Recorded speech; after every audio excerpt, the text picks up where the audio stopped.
శ్రీ తిరుపతి దేవస్థానం ఎంత పవిత్రమైన ఆ టెంపుల్ అంటే మన భారతదేశం కాకుండా యావత్ ప్రపంచంలో ఉన్న హిందువులు తిరుపతి దేవస్థానంకి వస్తారు, దర్శనం చేసుకుంటారు.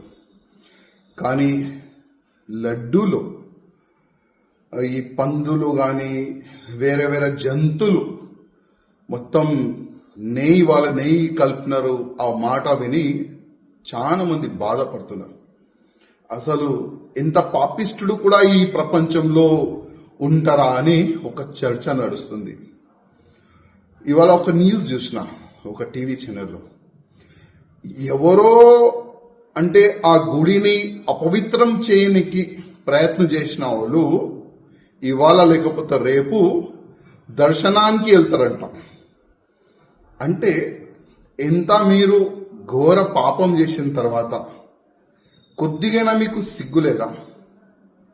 మళ్ళా మా తిరుపతి దేవస్థానం, మా దేవుడికి దర్శనం చేయడానికి మీరు వెళ్తారా? మా దేవుడి పైన మీకు నమ్మకం లేకపోతే మీరు ఎందుకు ఈ షోపుటప్ రాజకీయం చేస్తున్నారు? ఎందుకు ఈ షోపుటప్గా మీరు దర్శనం చేయడానికి వెళ్తున్నారు? నాకు అర్థమైతే లేదు. ఇవాళ మొత్తం మన తెలుగు సమాజం మీకు తిడుతున్నారు.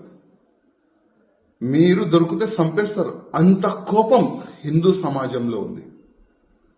ఇవాళ పవన్ కళ్యాణ్ గారు ఒక మంచి మాట అన్నారు, ఒక చట్టం తీసుకొని రావాలని, ఒక హిందూ బోర్డు తీసుకొని రావాలని వాళ్ళు ఒక మాట పెట్టినారు. మేము ఎన్నో సంవత్సరాల నుంచి ఆ మాటని మేము రేజ్ చేస్తున్నాం. ఏ విధంగా ఒక బోర్డు ఉంది, అదే విధంగా హిందువులు కూడా ఒక బోర్డు ఉండాలని.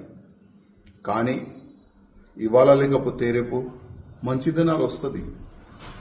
కానీ ఇవాళ ఆంధ్రప్రదేశ్ కాకుండా యావత్ భారతదేశంలో ఉన్న హిందువులకి నేను ఒక్క రిక్వెస్ట్ చేస్తున్నా, ఎవరు కూడా మన గుళ్ళు గోపురాలు వాళ్ళకి అపవిత్రం చేయడానికి ప్రయత్నం చేస్తే వాళ్ళకి మనమందరం ఒకటై నచ్చ చెప్పాలి. మన గుళ్ళు గోపురాలకి ఉన్న ల్యాండ్కి ఎవరైనా కబ్జా చేయడానికి ప్రయత్నం చేస్తే మనమందరం కలిసిమెలిసి దానికి కాపాడే ప్రయత్నం చేయాలి. ఇవాళ ఆంధ్రప్రదేశ్లో చాలా వరకు గుళ్ళు ఉన్నాయి. ఆ గుళ్ళో వేరే మతమోలు జాబ్లు చేస్తున్నారు. మా ధర్మం పైన మీకు నమ్మకం లేకపోతే మా గుళ్ళో మీకు జాబ్ ఎందుకు ఇవ్వాలి వీళ్ళకి జాబ్? ఇవాళ శ్రీశైలం దేవస్థానం కానీ మన తిరుపతి దేవస్థానం కానీ చాలా వరకు గుళ్ళో వేరే మతమోలు జాబ్లు చేస్తున్నారు.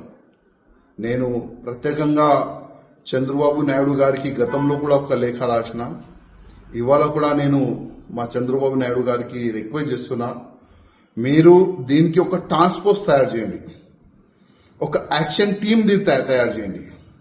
ఎవరైనా వేరే మతమోలు పేరు మార్చి గుళ్ళు గోపురాల దగ్గర అక్కడిక్కడ జాబ్లు చేస్తే వాళ్ళకి ఇమ్మీడియట్గా తీసేలాగా, వాళ్ళకి ఐడెంటిఫై చేసేలాగా ఒక టీంని ఏర్పాటు చేయాలని నేను ఆంధ్రప్రదేశ్ ముఖ్యమంత్రి గారికి రిక్వెస్ట్ చేస్తున్నా.